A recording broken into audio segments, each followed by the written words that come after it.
চোখের আলো দেখেছিলেন চোখের বাহিরে অন্তরে আজ বিসমিল্লাহির রহমানির রহিম। আসসালামু আলাইকুম।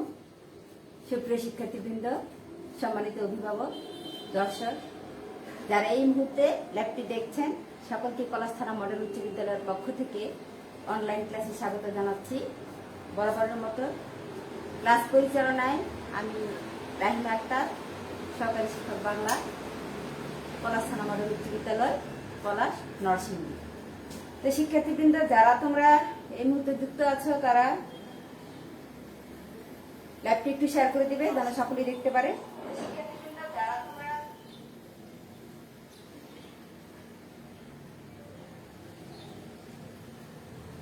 ক্লাস নেবে বাংলা দ্বিতীয় পত্র বিষয়ে বই খাতা কলম নিয়ে একটু ঝটপট রেডি হয়ে যাবে।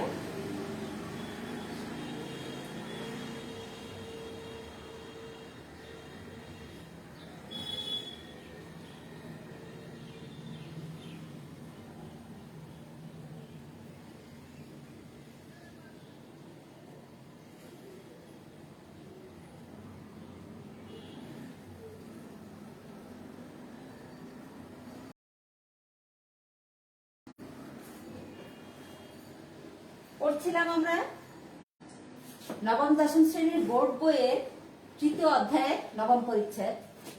এখানে আমাদের কৃতত্বের বিস্তারিত আলোচনা। তো সেই ধারাবাহিকতায় আজকে আমরা নিব সংস্কৃত কৃতত্ব। গতকাল আলোচনা করেছিলাম বাংলা কৃতত্বগুলো, প্রকৃতি প্রত্যয়, এসব কিছুর মধ্যে কি এটা একটা বিষয়। সংস্কৃত কৃতত্ব যে ভাগ করা হয়েছিল, প্রত্যেককে কয় ভাগ করা হয়েছে, যে কয় ভাগে তারই আজকে হচ্ছে কৃতত্বয়ে বাংলা কৃতত্ব। গতকাল আলোচনা হয়েছে, আজকে হচ্ছে সংস্কৃত কৃতত্ব। আশা করছি তোমাদের মনে আছে। তো এই ক্লাসে যাবার আগে আমি তোমাদের গুণ বৃদ্ধি সম্পর্কে বলেছিলাম, কারণ আমাদের প্রত্যয় প্রকৃতি প্রত্যয় নির্ণয় করতে হলে কি আমাদের গুণ বৃদ্ধিগুলোকে একটু মনে রাখতে হবে সবসময়। তো এই যে এখানে আবার একটু তুলে দিয়েছি, এটা আলোচনা করেছি। আমার মনে হয় আর আলোচনার কিছু নাই অন্তত এইটুকুতে। আর এই সংস্কৃত কৃতত্বটা কাকে বলে? প্রথমে প্রশ্ন এটা আমি আগে একবার বলেছিলাম যে সংস্কৃত প্রত্যেকটা জিনিসের কি আমরা যদি মেন জিনিসটা খুঁজি তাহলে কি আমরা সংজ্ঞাটা পেয়ে যাই। তো সংস্কৃত কৃতত্ব হবে যে সংস্কৃত প্রকৃতির সঙ্গে যুক্ত হয়ে, প্রকৃতি মানে তো ধাতু, তোমরা জানো ধাতুর আরেকটা তিয়ামু, এর সঙ্গে যে প্রত্যয় যুক্ত হয়ে নতুন শব্দ গঠন করে সেটা হচ্ছে কি সংস্কৃত কৃতত্বয়। আর সংস্কৃত মানে তো তৎসম শব্দ, তোমাদের মনে আছে। তাহলে চলো আমরা একটু নিয়মগুলো দেখে নেই। তো এই যে এই প্রত্যয়টা করতে গেলে কিছু পরিবর্তন হয়, আদি স্বরের পরিবর্তন হয়, আবার অনেক ক্ষেত্রে কি ব্যঞ্জনের পরিবর্তন হয়, স্বরবর্ণের পরিবর্তন হয়। তো স্বরবর্ণ পরিবর্তন যখন হবে তখন কি এই জিনিসটা আমাদের মাথায় রাখতে হবে, গুণ এবং বৃদ্ধি। যে রস্য দীর্ঘ হলে গুণ এ আর বৃদ্ধি হলে কি ঐকার হয়। তবে একটা জিনিস সবসময় খেয়াল রাখবে তোমরা, যে আমরা যখন প্রত্যয় নির্ণয় করব সেখানে কিন্তু তোমাদের শব্দটা দেওয়া থাকবে, তো শব্দটা দেখে আমাদের বুঝে করতে হবে। এখন রস্য দীর্ঘ কিন্তু আগে থাকবে না, এটা থাকবে তোমার হচ্ছে বানানের মধ্যে এইভাবে বের করতে হবে। এ থাকবে, এই বানানটা একার থাকবে। যেমন ধরো একটা আলোচনা করি, এই যে গুণ বৃদ্ধি থেকে চেনা শব্দটা দেয়া আছে, হ্যাঁ, এটা প্রকৃতি প্রত্যয় নির্ণয় করবো আমরা এইভাবে, চিন যোগ আ। তাহলে আমাদের একার হলে, একারটা থাকলে পরিবর্তনটা কি হবে, রস্য দীর্ঘ। এই যে রস্য হয়েছে এখানে, এগুলো কি এইভাবে মনে রাখতে হবে। তাহলে তোমরা দুই ভাবে মনে রাখো, এটা তোমাদের সহজ হবে। যে এই শেষে মানে শব্দের পরিবর্তনটা দিয়ে কি মনে রাখলে সহজ ভাবে বোঝাবে। তাহলে চলো এরপরে দেখি আমরা ব্যঞ্জনের পরিবর্তন কিভাবে হয়ে থাকে। যদি সংস্কৃত প্রত্যয়ে ব্যঞ্জনে শেষে ক থাকে তাহলে সেটা কি পরিবর্তন হয়ে যাবে চ জ। এটা একটু লিখে নাও তোমরা, সহজ হবে। তারপরে খ থাকলে হবে ছ, গ থাকলে হবে জ, বর্গের জ। দ থাকলে হবে ধ, আর ব থাকলে হবে রসু এবং ব। তবে ন, এই যে ন, দন্ত ন, তারপরে এই কয়রফলা এবং ধ, গ, এগুলো যদি থাকে প্রত্যেক মধ্যে, তাহলে কি সেটা দীর্ঘইকার হয়ে যাবে। সবসময় এগুলোর সাথে কি দীর্ঘইকার হবে। এই আমরা যখন করব তখন এটার সাথে তোমরা তফাৎটা দেখতে পাবে, এগুলো কি দীর্ঘইকার হবে। যদি এগুলো প্রত্যেক মধ্যে বসে তাহলে এটা কি দীর্ঘইকার হয়ে যাবে। এটা একটু মনে রাখবে। আর কিছু পরিবর্তন হয়, এই পরিবর্তনগুলো কি তোমরা ধারাবাহিকভাবে যদি একটু মনে রাখো। আর আগে বলেছিলাম যে প্রকৃতি প্রত্যয়, এগুলো কি তোমাদের সংখ্যা হিসেবে একটু মনে রাখতে হবে, যে কয়টা প্রত্যয় আছে এবং সেগুলো কি কি। আচ্ছা, যাই হোক, আমরা এখন চলে যাই প্রত্যয় নিয়মে। সেটাতে গেল এই যে শব্দের আগে পরিবর্তন হবে স্বরধ্বনি, তারপরে শব্দের শেষে পরিবর্তন হয় এবং ব্যঞ্জন বর্ণেরও কি পরিবর্তন হয়ে থাকে। তো প্রথমে দেখি 1 নম্বর নিয়মটাতে, শব্দের শেষে যদি অয় থাকে তাহলে সেটা কি হয়ে যাবে অল। প্রকৃতি প্রত্যয় করার সময় সেটা হয়ে যাবে অল। তো ভয় শব্দটাকে যদি আমরা দেখি, ভয়, এখানে কি অয় আছে, ভ অয়, তাহলে অয় থাকলে এখানে কি এটা অল হয়েছে, ভি যোগ অল। আর এইটা যে প্রকৃতি, এটাকে প্রত্যেকটারই কি তৎসম শব্দের মূল ধাতুটা কে কিভাবে ভাঙতে হয়, কি হয়, সেটা কি আমাদের একটু শিখে নিতে হবে। তাহলে ভয় এটা হয়ে যায় ভি, আর অল এই অয়, শেষে অয় আছে, এই জন্য এটা কি হয়েছে অল হয়েছে। এই নিয়মে আরো হবে তোমার ক্ষয়, যেমন ধরো ক্ষয়, খি যোগ অল, ক্ষয়, খি যোগ অল, ক্ষয়। তাহলে একটু নিয়মটা মনে রাখবে। শব্দের শেষে যদি শব্দের, কারণ আমরা শব্দটা দেখে আগে বলেছি যে শব্দটা দেখে কি আমাদের প্রত্যয়টা নির্ণয় করতে হবে এবং বিশ্লেষণ ভাঙাটা জানতে হবে। তাহলে শব্দের শেষে যে অয় আছে, অয় থাকলে হবে অল, স্বাভাবিক ভাবেই কি অয় থাকলে অল হবে, যত ক্ষেত্রেই হোক না কেন, যত বানানোর ক্ষেত্রে যদি শব্দের শেষে অ এবং অয় থাকে তাহলে কি তুমি এখানে অল দিবে। যেমন ভি যোগ অল ভয়, খি যোগ অল ক্ষয়। তারপরে যদি শব্দের শেষে অন থাকে, শব্দের শেষে যদি অন থাকে তাহলে সেটা হবে অনট। এই টটা কি অন ঠিক থাকে আর টটা ইট হয়ে যায়, ইট। ইট শব্দের অর্থ হচ্ছে লোপ পাওয়া, ইট শব্দের অর্থ হচ্ছে লোপ পাওয়া, টটা কি ইট হয়ে যাবে। যদি অন থাকে তাহলে কি সেটা অনট দিয়ে করবে। যদি অন থাকে, শব্দের শেষে যদি অন থাকে, যেমন এই যে এখানে দেখতে পাচ্ছ তোমরা অন আছে, কর অন, বচ অন, বচন, কর বচন, কর অন, বচ অন, বচন।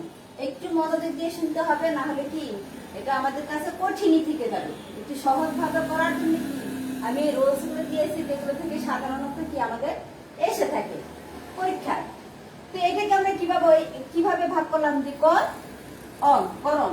তাহলে এই করটা কি হয়ে যাবে সংস্কৃতি ক্রি, এটা আমরা সকলেই জানি, কাজ, কি মানে কাজ।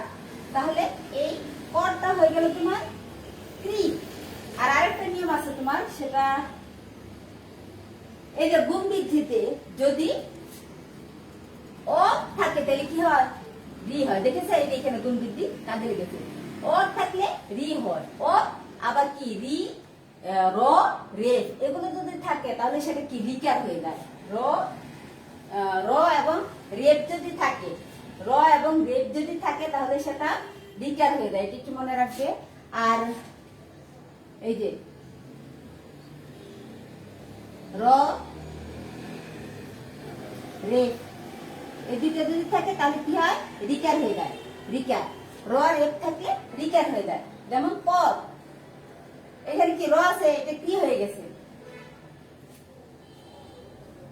কারণ আমাদের সূত্রের মধ্যেই দিতে হবে, কিন্তু না হলে কি এগুলো আমাদের মনে থাকবে না। একটু ভালো করে মনোযোগ দিয়ে দেখো তোমরা। করণ পি যোগ অনট, টটা কি ইট হয়েছে, করণ অন এখানে আছে। তাহলে আমরা কি বলেছিলাম যে অন যদি থাকে তাহলে সেটা অনট হয়, আর টটা কি ইট হয়ে যায়। তারপরে এমনি নিয়মে বচন, বচ যোগ অনট, বচ যোগ অনট, বচন। তাহলে দুইটা নিয়ম গেল আমাদের। শব্দের শেষে যদি অয় থাকে তাহলে সেটা হয়ে যাবে অল, অ এবং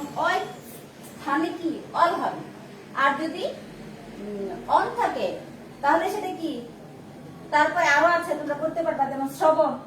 শ্রবণটা করলে আমরা কিভাবে পাবো? শ্রবণটাকে করলে শ্রবণ অত শেষে ও আছে, শ্রবণ। শ্রবণের ক্রিয়াপদ তোমরা জানো, ধাতুতে পড়িয়েছিলাম।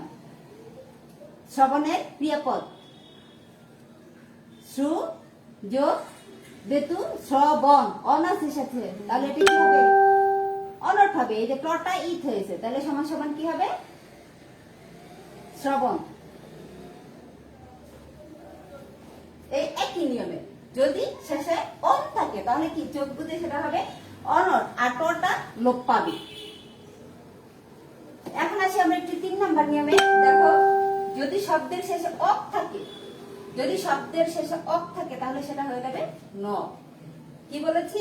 যদি শব্দের শেষে অক থাকে, মানে বানানটাকে ভাঙলেই তো তুমি বুঝতে পারবে। বানানের শেষে যদি অক আসে তাহলে সেটা কি হবে? নক হয়ে যাবে। যেমন কারক, কারক ক্রি যোগ নক, এই অক আছে এখানে, কার অক,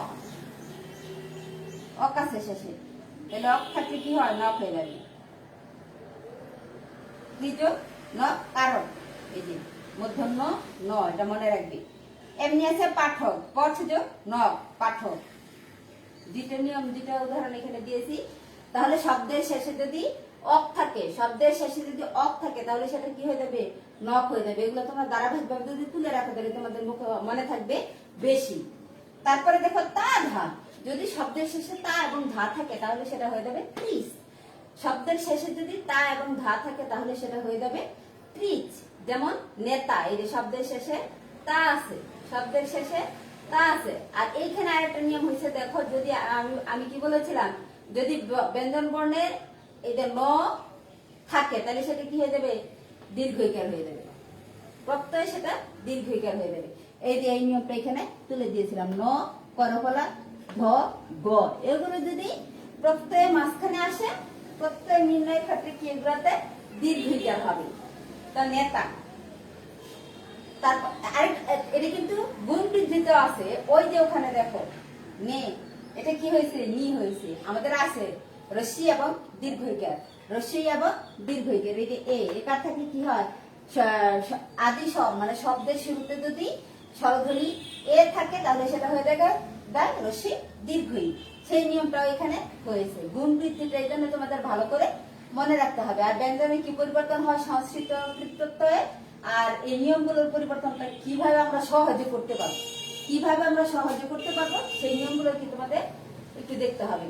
নেতা, তাহলে এখানে শেষে তা আছে, তা থাকলে কি হয়ে যাবে? ত্রিশ হয়ে যাবে। তাহলে নিজ ত্রিশ, নেতা নিজ ত্রিশ। আর এখানে যেহেতু একার আছে সেই হিসাবে এটা কি গুণ বৃদ্ধির নিয়ম অনুসারে এটা এসেছে দীর্ঘইকার। তেমনি করে আবার হয়েছে দেখো ক্রেতা।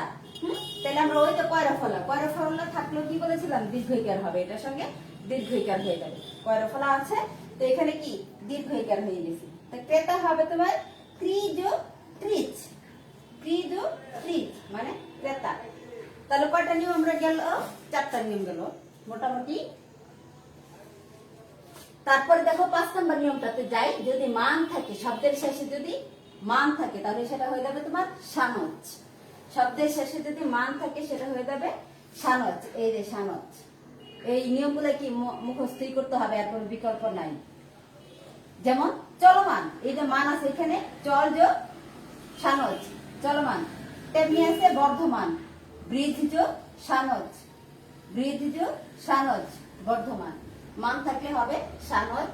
উদাহরণ হচ্ছে চল যোগ সানচ চলমান, বৃদ্ধি যোগ সানচ বর্ধমান। তারপরে 6 নম্বরে দেখো জ এবং জফলা। জ এবং জফলা যদি থাকে তাহলে সেটা হয়ে যাবে ঘ্যান। জ এবং জফলা যদি থাকে তাহলে সেটা হয়ে যাবে ঘ্যান। যেমন কার্য, কার্য থাকলে এই যে এখানে জ আছে, তাইলে আমরা এটা নিয়ম অনুপাতে কার, এই যে রেফ আছে, রি হয়ে গেছে, রিকার হয়ে গেছে, ক্রি যোগ ঘ্যান, ক্রি যোগ ঘ্যান। কার্য, জফলা থাকলে জফলার, জ এবং জফলা থাকলে এর স্থলে কি হবে? ঘ্যান হবে। 7 নম্বর নিয়মটা একটু দেখো। উ তব্য, অনিয়, এগুলো যদি থাকে তাহলে কি সেটার কোনো পরিবর্তন হবে না, এগুলোর কি পরিবর্তন হয় না। যেমন উক থাকলে উ কি হবে, তব্য থাকলে তব্যই হবে। শব্দের মধ্যে যদি এগুলো পাও, অনিয় থাকলে অনিয়ই হবে, তব্য থাকলে তব্য হবে, উক থাকলে উ কি হবে। যেমন ভু যুগ উক ভাবুক, ভু যুগ উক ভাবুক। এই যে এখানে কি উক আছে শব্দের শেষে, এটা কি পরিবর্তন হয় না, এটাই হয়েছে।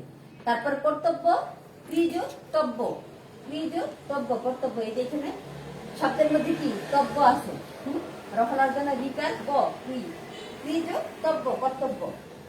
তেমনি করে আছে তোমার করণীয়, করণীয়টা কি হয়েছে ক্রি যুগ অনিয়। এই যে র আছে এখানে রিকার হয়েছে, ক্রি যুগ অনিয় করণীয়, ক্রি যুগ অনিয় করণীয়। তাহলে আমাদের পরিবর্তন নাই কোন কোন শব্দে, উ তব্য অনিয়, উ তব্য অনিয় এই শব্দগুলোর কি পরিবর্তন নাই। এটা থাকলে এগুলি করতে হয়। তারপরে দেখো শব্দের শেষে যদি আমরা ত পাই, শেষে যদি ত আসে তাহলে সেটা কি কয়তে আক্ত হয়। যেমন মুচ যুগ কয়ত আক্ত, মুক্ত তো আসে শেষে, মানে বানানোর উচ্চারণের ক্ষেত্রে কি উচ্চারণের বেলায় যেটা আসে তোমার শেষে ওইটা ধরে কি এই নিয়মটা।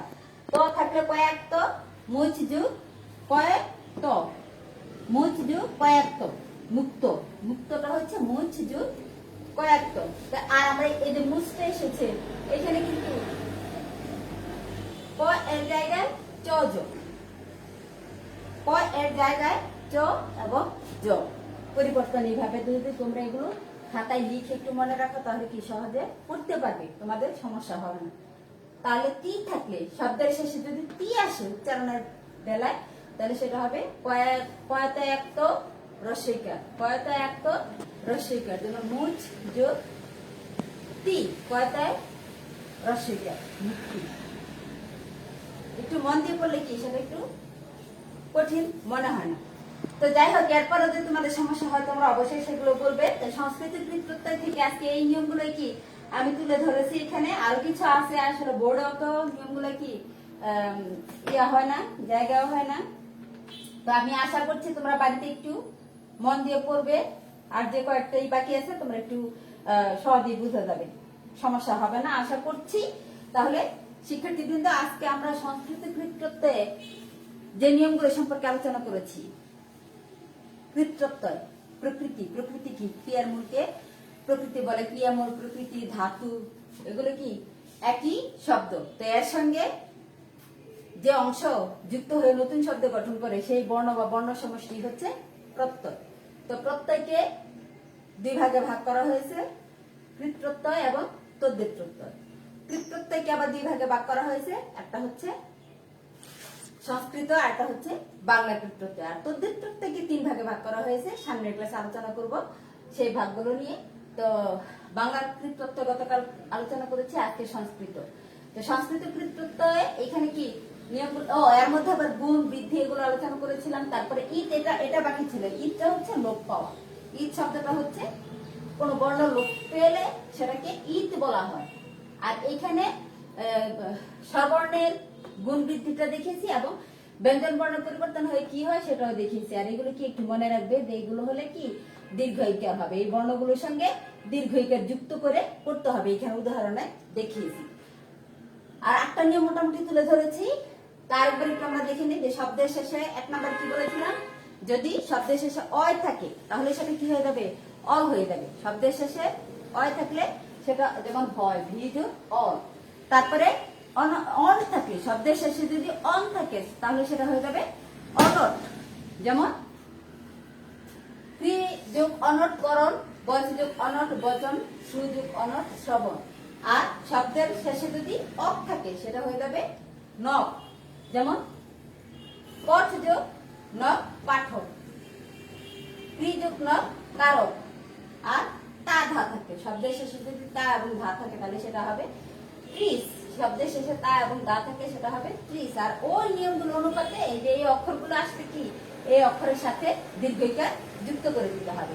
আর শব্দের শেষে যদি মান থাকে তাহলে সেটা হয়ে যাবে সানজ, এবং শব্দের শেষে যদি জ এবং জফলা থাকে তাহলে সেটা হয়ে যাবে ঘ্যান। আর পরিবর্তন নেই কোনটাতে, উ তব্য অনিয় এগুলোতে কি শব্দের শেষে যদি থাকে এগুলোই হবে, এটার কোনো পরিবর্তন হবে না। তারপরে তো থাকলে শব্দের শেষে যদি তো থাকে তাহলে হবে কয়েক তো, আর তি থাকলে হবে রসিকের। এটার সাথে কি রসিকের শুধুমাত্র যোগ করি। তো একটু মন দিয়ে পড়লে আমাদের সমস্যা হবে না আশা করছি। তারপরে সমস্যা হলে আমরা তো আছি, যে কোনো বিষয়কে আমাদের বলবে, আমরা বুঝিয়ে দিব। তাহলে শিক্ষার্থীবৃন্দ, আজকে এই পর্যন্তই। তোমরা ভালো থাকো, সুস্থ থাকো, পরবর্তী ক্লাসে আবার দেখা হবে। আল্লাহ হাফেজ।